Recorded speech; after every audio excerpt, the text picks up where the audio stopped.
অনেক দিন পর আমরা ক্লাস 11-এর ফ্রিকশন অর্থাৎ ঘর্ষণ চ্যাপ্টার নিয়ে এসেছি।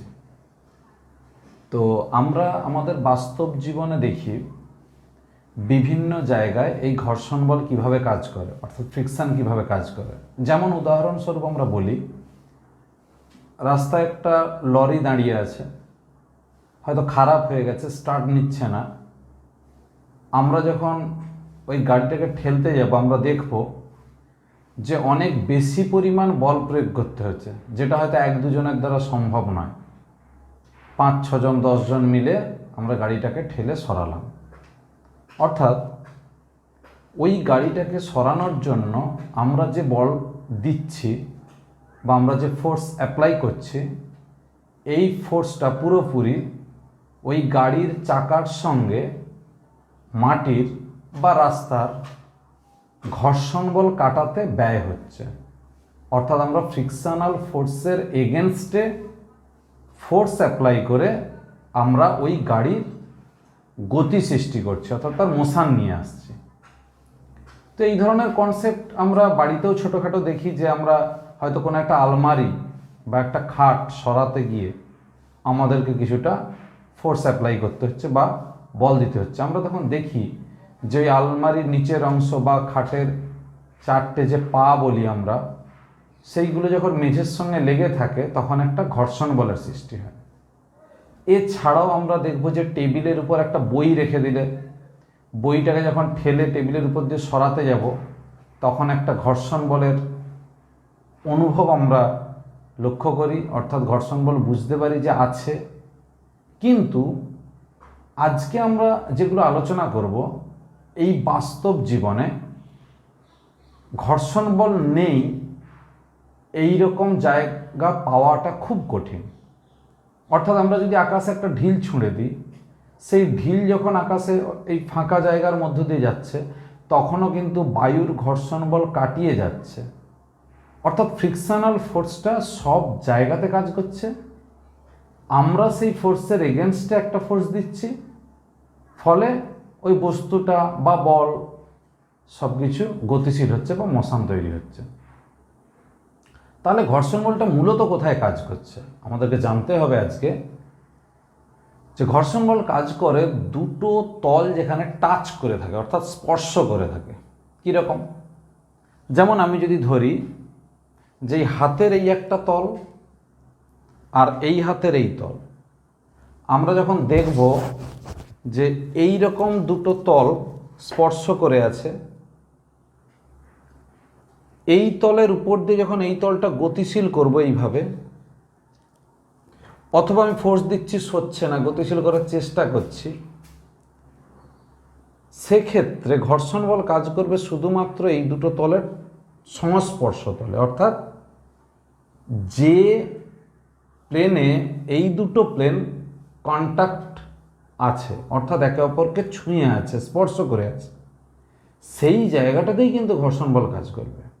অর্থাৎ আমরা যদি একটা চেয়ারে বসে থাকি, চেয়ারের যে 4টে পা মেঝের সঙ্গে বা মাটির সঙ্গে লেগে থাকে, সেই 4টে পায়ের যে ছোট ছোট অংশের যে ক্ষেত্রফল, ওই জায়গাতেই কিন্তু ঘর্ষণ বলটা কাজ করছে। অর্থাৎ ঘর্ষণ বল সবসময় কাজ করবে সংস্পর্শ তলে।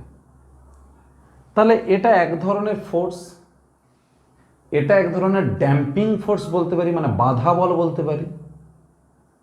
যে ফোর্সটা কি করে, আমরা যখন কোনো একটা বডিকে অন্য একটা বডির সঙ্গে কন্ট্যাক্টে রেখে তাকে মুভ করব বা মুভ করার চেষ্টা করব, অর্থাৎ তার মোশন আনবো অথবা মোশন নিয়ে আসার চেষ্টা করব, তখন আমরা যে মোশন দেব সেই মোশনের এগেনস্টে একটা ড্যাম্পিং ফোর্স কাজ করে, অর্থাৎ একটা বাধা বল কাজ করে। কোথায়? এই দুটো তলের সংস্পর্শ তলে।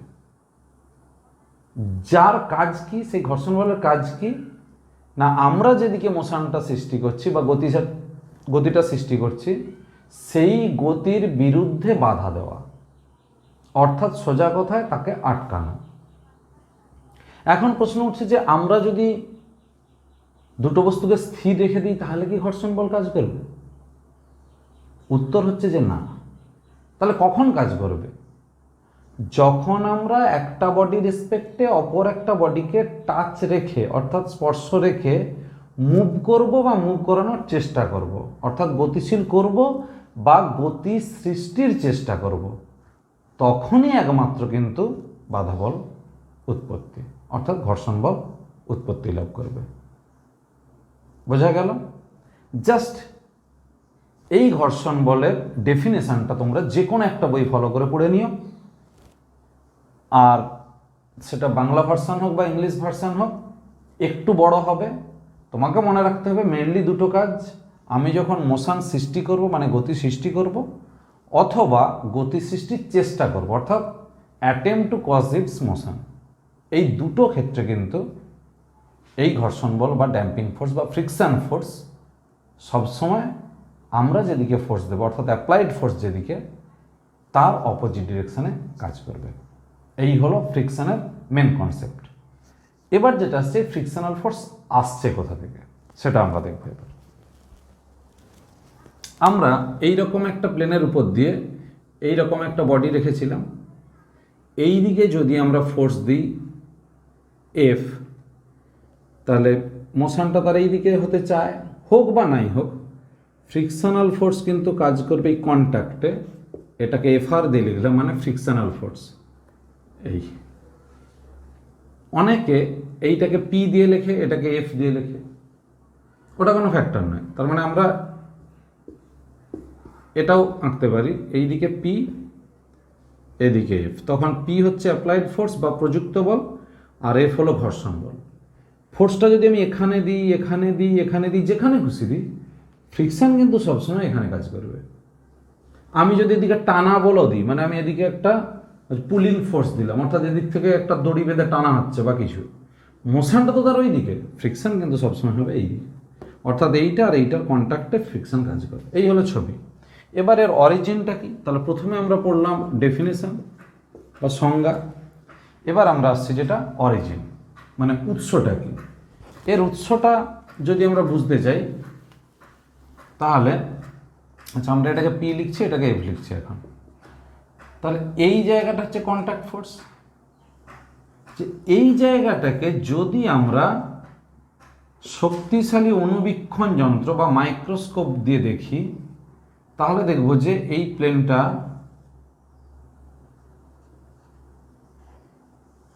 পুরোপুরি মসৃণ নয় বা স্ট্রেট লাইন নয়। আমরা যদি মাইক্রোস্কোপ দিয়ে দেখি, খুব শক্তিশালী মাইক্রোস্কোপ দিয়ে দেখি, তাহলে দেখব যে মাঝখানে একটা খাঁজ কাটা অংশগুলো আমরা পাবো। তাহলে এইটা একটা বডি, এটা একটা প্লেন, মানে এটাও একটা বডি, দুটো ডিফারেন্ট বডি। তাহলে এইটার এইটার মধ্যেই খাঁজ কাটা অংশগুলো কি করবে? বাধার সৃষ্টি করবে। অর্থাৎ এই উঁচু নিচু ভাব থাকলে রাস্তাতে কি পাই? আমরা বাধা পাই। আমরা যখন রাস্তায় যাই, যদি রাস্তা দেখি যে উঁচু নিচু, তখন আমরা কি স্পিড বেশি তুলতে পারি না, অর্থাৎ সেখানে একটা ড্যাম্পিং ফোর্স কাজ করে, বাধা বল কাজ করে। সেরকম এখানেও এই উঁচু নিচু অংশের জন্য এখানে একটা বাধা বল কাজ করে, যে বাধা বলটাই কিন্তু এই ফ্রিকশনের উৎপত্তির কারণ। অর্থাৎ ফ্রিকশন ফোর্সের একটা কারণ হলো কন্ট্যাক্ট, যে প্লেন দুটো তাদের নেচার, তারা 100% স্মুথ নয় বা মসৃণ নয়। আমরা যেটা দেখে হয়তো ভাবছি মসৃণ, সেটা কিন্তু পুরোপুরি মসৃণ নয়, ওখানে কিছুটা অমসৃণ ভাব অর্থাৎ রাফ যে নেচার সেটা কিন্তু বজায় থাকছে। বোঝা গেল? এবার অনেকে বলছে না আরও একটা কারণ হতে পারে। কীরকম? এটা যেমন আমরা রাফনেসের জন্য ফ্রিকশন এসছে এটা আমরা ভাবতে পারি, দুটো প্লেন যদি তাহলে খুব স্মুথ হয় অর্থাৎ খুব মসৃণ, চকচক করছে, দুটো প্লেন আটকে গেছে এইরকম, মানে ওদের মধ্যে কোনো উঁচু নিচু অংশ নেই যদি আমরা ধরি, তখন বলা হচ্ছে যে তখন অন্য একটা কারণ। কি কারণ? যদি আমরা এটা ধরে নিই যে খুব স্মুথ, তখন এর মলিকিউলগুলো এরকম আমরা সিম্বল দিচ্ছি, এর মলিকিউলের সঙ্গে একটা ইন্টারাকশন ফোর্স কাজ করবে। অর্থাৎ দুটো যে ডিফারেন্ট টাইপ যে বডি, অর্থাৎ একটা প্লেনের উপর দিয়ে আমরা আরেকটা বডিকে যখন টাচ রেখে আমরা মুভ করছি, তখন এই যে দুটো ডিফারেন্ট টাইপের যে বডি বা সাবস্টেন্স, তাদের মলিকিউলগুলো একে অপরকে একটা ফোর্স দিয়ে অ্যাট্রাক্ট করে রাখে, যে ফোর্সের নাম হচ্ছে অ্যাডহেসিভ ফোর্স বা ফোর্স অফ অ্যাডহেশন, অর্থাৎ বাংলায় যেটাকে বলে আসঞ্জন বল। হ্যাঁ, এটা এটা আমাদেরকে জেনে রাখতে হবে পাশাপাশি যে দুটো ডিফারেন্ট টাইপের মেটেরিয়ালের মলিকিউল, মানে ভিন্ন ধরনের পদার্থের অণু পরস্পরকে যে বল দেবে তাকে বলবো আমরা আসঞ্জন বল। আর দুটো সেম টাইপ মেটেরিয়ালের মলিকিউল পরস্পরকে যে অ্যাট্রাকশন ফোর্স দেবে তাকে আমরা বলবো সংশক্তি বল বা সমশক্তি বল, যেটাকে ইংরেজিতে বলে কোয়েসিভ ফোর্স। অর্থাৎ দুটো সেম মেটেরিয়ালের মলিকিউলের মধ্যে কাজ করবে কোয়েসিভ ফোর্স, দুটো ডিফারেন্ট টাইপ মেটেরিয়ালের মলিকিউলের মধ্যে কাজ করবে অ্যাডহেসিভ ফোর্স। তো এখানে সেরকম একটা অ্যাডহেসিভ ফোর্স বা ফোর্স অফ অ্যাডহেশন কাজ করে। যখনই এটা কাজ করবে তখনই কি চাইবে, একটার মলিকিউল আরেকটা মলিকিউলকে টেনে রাখতে চাইবে, অর্থাৎ এটা attraction force, force of adhesion. এই যে টেনে রাখতে যাচ্ছে, অ্যাট্রাক্ট করে রাখতে যাচ্ছে, ফলে কিন্তু একটা বাধা পাবে। সেই বাধাটা হলো ফ্রিকশনের উৎপত্তির কারণ। অর্থাৎ একটা জিনিস তাহলে ক্লিয়ার হচ্ছে, দুটো প্লেন যারা কন্ট্যাক্টে আছে তারা যদি খুব স্মুথ হয় তাহলেও কিন্তু ফ্রিকশনটা বেশি হচ্ছে, তারা যদি খুব রাফ হয় তাহলেও কিন্তু ফ্রিকশনটা বেশি হচ্ছে। তাহলে ফ্রিকশন ফোর্সটা ডিপেন্ড করছে কার উপর, ওই যে কন্ট্যাক্ট প্লেন দুটো তাদের সারফেসের নেচারের উপর এবং তারা কি মেটেরিয়ালস দিয়ে তৈরি তার উপর, অর্থাৎ উপাদানের উপর। এইগুলোর উপর ডিপেন্ড করছে আমাদের ওই ফ্রিকশনাল ফোর্সের যে অ্যামাউন্ট কতটা হবে, অর্থাৎ পরিমাণ কতটা হবে। এটাই হলো অরিজিন। এবার আমরা পরের অংশে আসছি যে ফ্রিকশনের টাইপ কটা, কত ধরনের ঘর্ষণ বল আছে। তো সেটা যদি আমরা বলি তাহলে আমরা মূলত কিন্তু তিন ধরনের বলবো। স্থিত ঘর্ষণ, যেটাকে আমরা বলবো স্ট্যাটিক ফ্রিকশন, চল ঘর্ষণ বা যেটাকে আমরা বলি গতীয় ঘর্ষণ অর্থাৎ কাইনেটিক ফ্রিকশন, আর একটা হচ্ছে আবর্ত ঘর্ষণ যেটাকে আমরা বলবো রোটেশনাল ফ্রিকশন। তো স্থিত ঘর্ষণ মানেই হচ্ছে, নামটার মধ্যে আমরা বুঝতে পারছি যে বডিটা রেস্টে থাকবে অর্থাৎ স্থির থাকবে। চল ঘর্ষণ মানে চলবে, এটাকে অনেক সময় আমরা বাংলাতে বলি বিসর্প ঘর্ষণ অর্থাৎ স্লাইডিংও এটাকে বলা যেতে পারে মাঝে মধ্যে, স্লাইডিং ফ্রিকশন কাইনেটিকটাকে। আর আবর্ত ঘর্ষণ হচ্ছে চাকা জাতীয় কোনো কিছু থাকবে বডিটার কন্ট্যাক্ট যে প্লেনের সঙ্গে, সেই চাকা রোটেশনের জন্য অর্থাৎ চাকার আবর্তন বা ঘূর্ণনের জন্য ওর মোশনটা তৈরি হবে, অর্থাৎ সামনের দিকে এগিয়ে যাবে। তো এখন যেটা প্রশ্ন উঠছে যে এই তিন ধরনের ফ্রিকশন কখন কিভাবে আসে, একটা এক্সাম্পল দিলেই বুঝতে পারবে। আমি ধরছি যে একটা বডি এইরকম একটা প্লেনের উপর রাখা আছে, আমি এই বডিটার উপর পি এর মান 0 থেকে বাড়াচ্ছি, 0, 1, 2, 3, এইভাবে আমি নিউটন মানে 0 নিউটন মানে প্রথমে ফোর্স দিইনি, তারপরে 1 নিউটন, 2 নিউটন, 3 নিউটন, এইভাবে। যেমন আমি এগুলো ইন্টিজার বলে যাচ্ছি, অ্যাকচুয়ালি এইরকম না, আমরা ফোর্সের ভ্যালুটা কন্টিনিউয়াসলি ইনক্রিজ করে যাচ্ছি, অর্থাৎ আমি ধীরে ধীরে পি এর মান বাড়াতে থাকছি। তো যদি এই রকমটা দেখা হয় যে বাড়াতে বাড়াতে 9.4 নিউটন প্রয়োগ করলে, মানে এই ফোর্স অ্যাপ্লাই করলে এই বডিটার গতি সৃষ্টি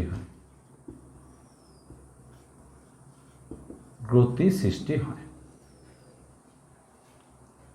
তাহলে এখন প্রশ্ন উঠছে যে 0 থেকে 9.4 নিউটন এই রেঞ্জের মধ্যে আমি যতবার ফোর্স দিয়েছি মানে পি দিয়েছি ততক্ষণ ও রেস্টে ছিল।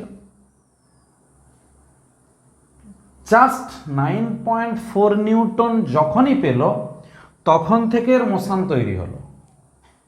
তাহলে আমি বলতে পারি 9.4 নিউটনের আগে পর্যন্ত ওটা স্ট্যাটিক মানে স্থির,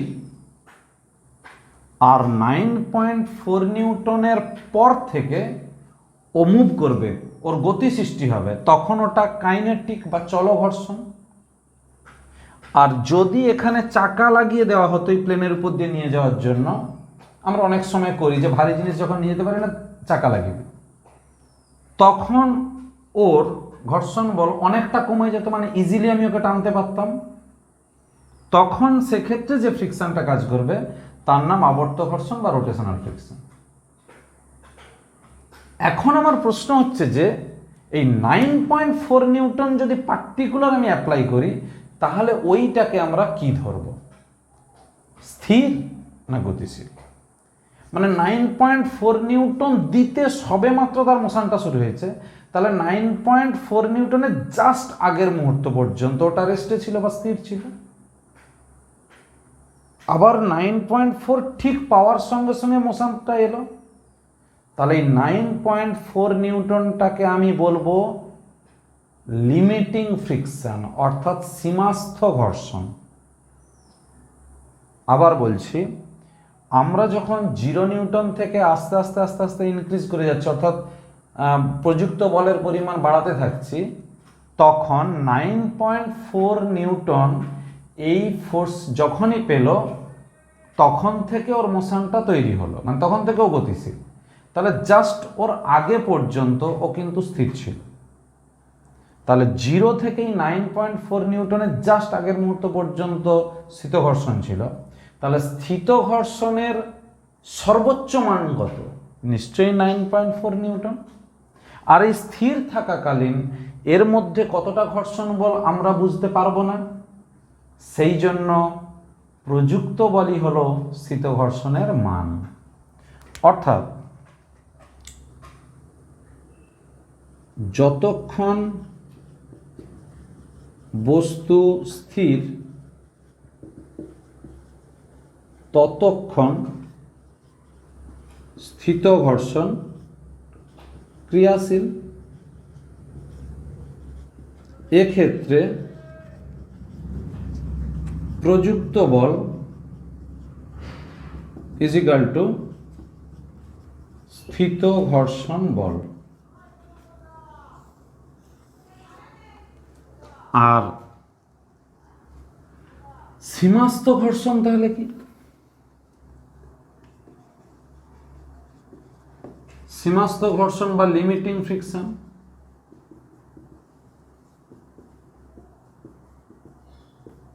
সমান, এটা তাহলে কি স্থিত ঘর্ষণের সর্বোচ্চ মান?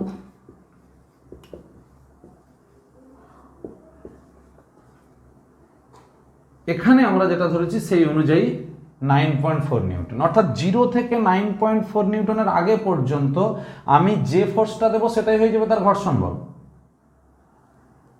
এইটা ম্যাক্সিমাম কত দূর অবধি যাবে? সীমাস্থ ঘর্ষণ অবধি, মানে লিমিটিং ফ্রিকশন পর্যন্ত। তাহলে লিমিটিং ফ্রিকশনটা কি? লিমিটিং ফ্রিকশন হলো maximum value of static friction, অর্থাৎ আমি যে ফোর্সটা দিতে ও সবেমাত্র মুভ করার জন্য তৈরি হলো, সেই ফোর্সটাকে আমরা বলছি স্থিত ঘর্ষণের সর্বোচ্চ মান, এটা সীমাস্থ ঘর্ষণ।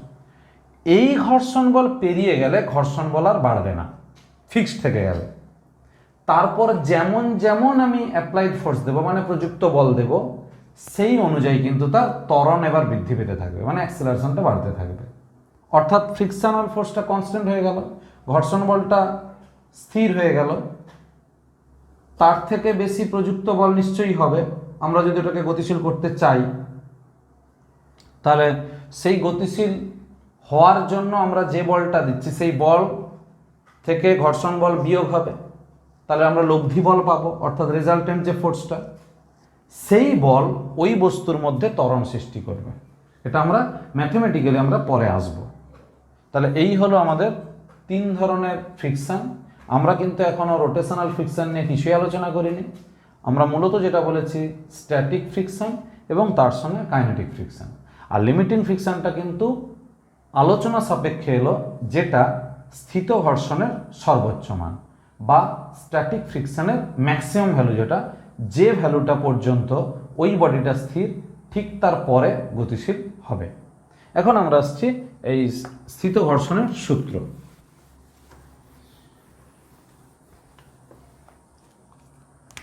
Lodge of static friction.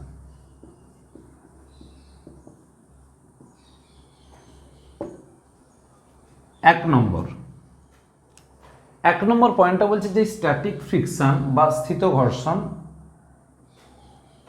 is always opposite to that force which makes motion of its body, অর্থাৎ এই বডিটার মোশন তৈরির জন্য যে ফোর্সটা লাগবে তার অপোজিটে কাজ করে।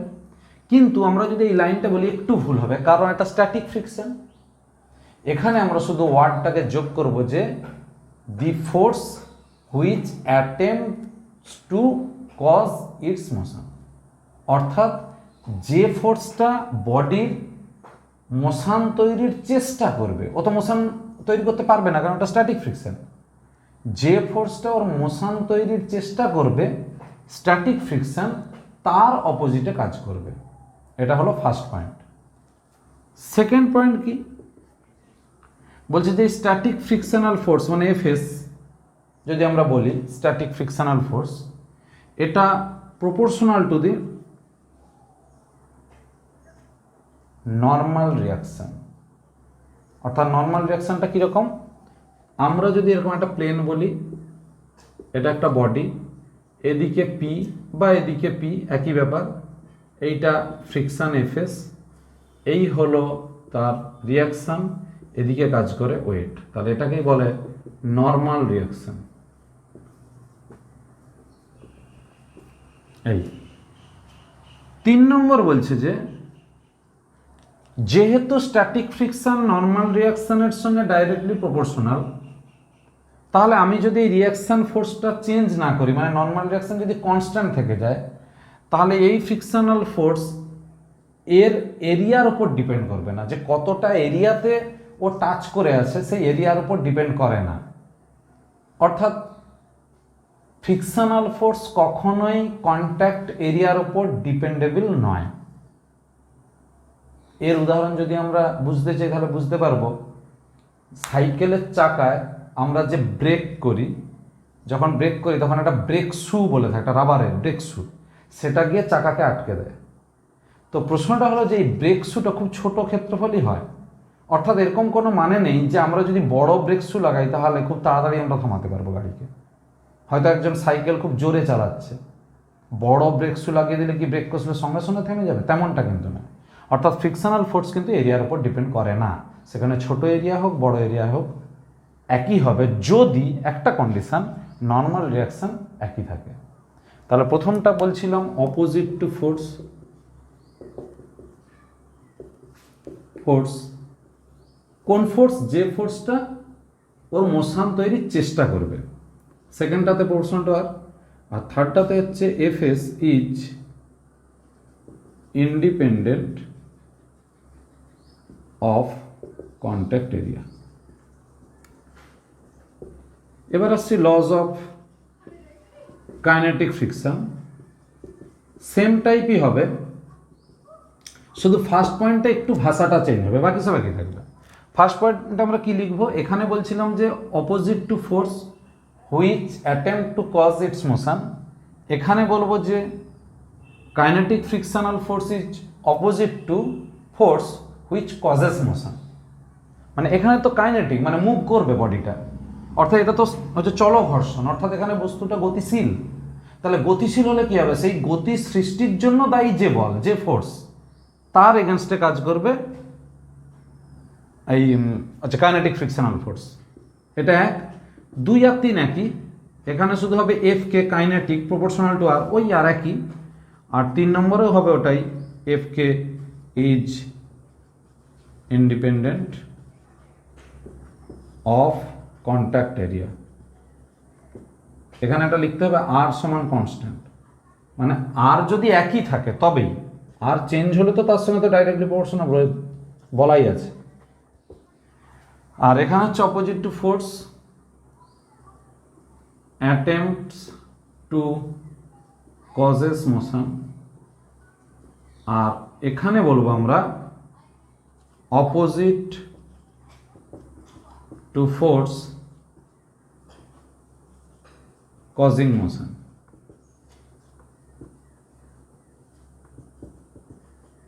ব্যাস, তারপর এবার আমরা আসছি এই সেকেন্ড পয়েন্টটাকে নিয়ে আমরা ম্যাথমেটিক্যাল ফর্ম। আমরা স্ট্যাটিক ফ্রিকশনের ক্ষেত্রে কি দেখলাম? আমরা দেখলাম যে এফএস প্রপোর্শনাল টু আর। তাহলে এফএস ইজ ইকুয়াল টু একটা কনস্ট্যান্ট আসবে, কনস্ট্যান্টটার নাম হচ্ছে মিউ এস।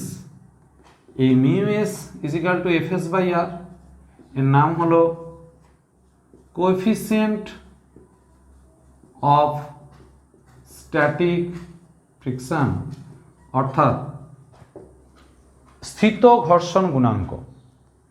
তাহলে আমরা ম্যাথমেটিক্যালি এলাম যে একটা প্রপোর্শনালটাকে কনস্ট্যান্ট ইকুয়াল করতে একটা কনস্ট্যান্ট নিয়ে এসেছি, কনস্ট্যান্টটার নাম দিলাম যে স্থিত ঘর্ষণ গুণাঙ্ক বা কোএফিসিয়েন্ট অফ স্ট্যাটিক ফ্রিকশন।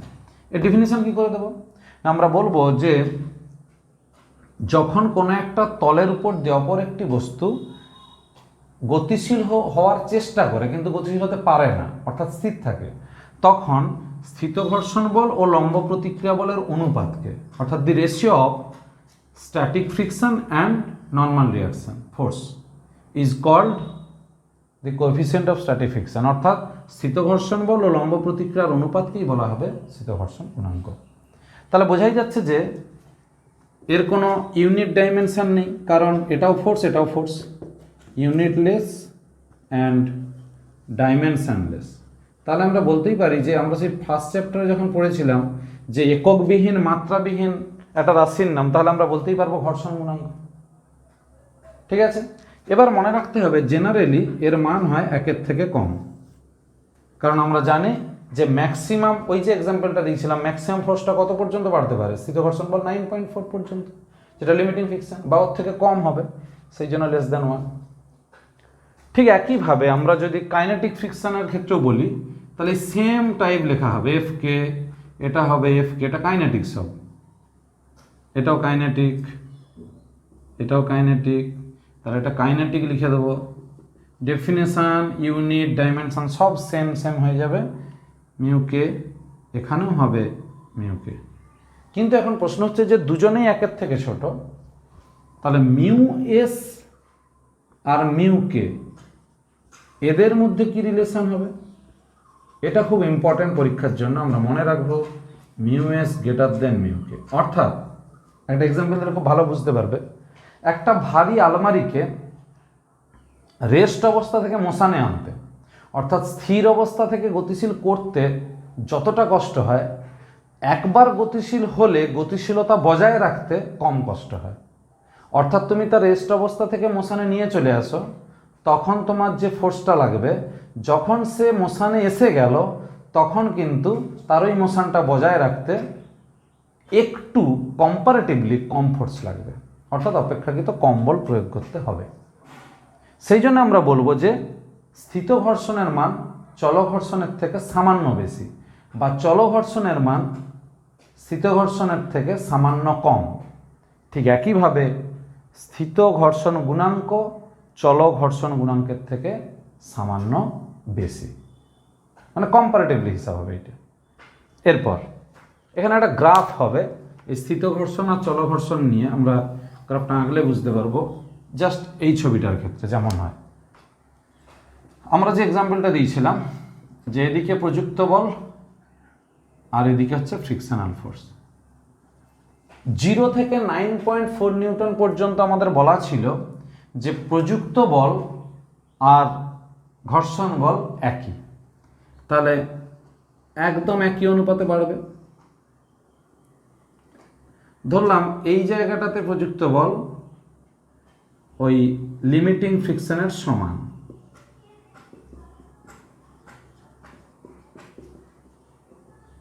বা সীমাস্থ ঘর্ষণের সমান, তাহলে এত দূর পর্যন্ত স্থির। তাহলে ওই অবধি যে ঘর্ষণ বল ছিল এটাকে আমরা বলবো এফএস। এরপর যখন গতিশীল হবে এর মান সামান্য কমে যাবে, তারপরে আর ঘর্ষণ বল বাড়বে না, প্রযুক্ত বল বাড়বে, অর্থাৎ ঘর্ষণ বলটা তখন এইটাকে বলবো এফ কে, অর্থাৎ এফএস এর থেকে এফ কে কিছুটা হলেও কম। এই সীমাস্থ ঘর্ষণ। তাহলে এই যে ঘটনাটা এখানে কিন্তু মুভ করছে বস্তুটা এই পর্যন্ত, কিন্তু এই ও থেকে এই পর্যন্ত এটা কিন্তু রেস্ট। তাহলে স্থিত ঘর্ষণের মান ক্রমশ বাড়ছে, প্রযুক্ত বল বাড়ার সঙ্গে সঙ্গে বাড়ছে। এই জায়গাটাতে এসে সীমাস্থ ঘর্ষণ, অর্থাৎ এটা ম্যাক্সিমাম এফএস, এটা ম্যাক্স। তার আগে পর্যন্ত এগুলো সব এফএস। তাহলে আমি এই জায়গাটা আরো একটু ক্লিয়ার করতে, ওটা এফএস ম্যাক্স থাকুক। এইখানে আমি বলবো এই যে ভ্যালুটা এটাকেই বলবো এফএস, এটা কনস্ট্যান্ট বাড়তে থাকে। তারপরে এই যে ভ্যালুটা এটাকেই বলবো এফকে, যেটা এখানেও দেখানো আছে। অর্থাৎ প্রথমে স্থির অবস্থা থেকে যখনই গতিশীল করার চেষ্টা করছি, প্রযুক্ত বল বাড়াচ্ছি, তার সঙ্গে ঘর্ষণ বল বাড়ছে, ততক্ষণ স্থির। স্থির অবস্থার সর্বোচ্চ মানে এটা এফএস ম্যাক্স, যেটাকে আমরা বলছি লিমিটিং ফ্রিকশন। তারপরে একটু কমে গেল, সীমাস্থ ঘর্ষণের থেকে একটু কমে যাবে। ওই যে জাড্ডের জন্য যেটা উদাহরণ দিলাম, আলমারির যে উদাহরণটা, জাড্ড বলটা থাকছে না যেহেতু মুভ করতে শুরু করে দিয়েছে। তারপর আমরা প্রযুক্ত বল বাড়াবো, ওর মানটা একই থেকে যাবে। এই গ্রাফটা খুব ইম্পর্টেন্ট, এটাকে বলবো প্রযুক্ত বল বা অ্যাপ্লাইড ফোর্স।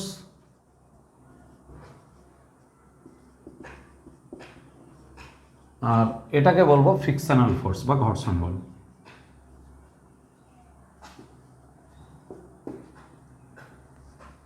ঘর্ষণ বল। তাহলে যখন মোশনে আছে তখন তাহলে তার গতির সমীকরণ কি হবে?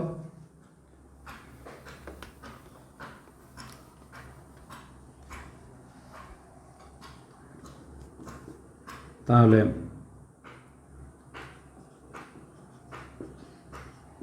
Kinetic friction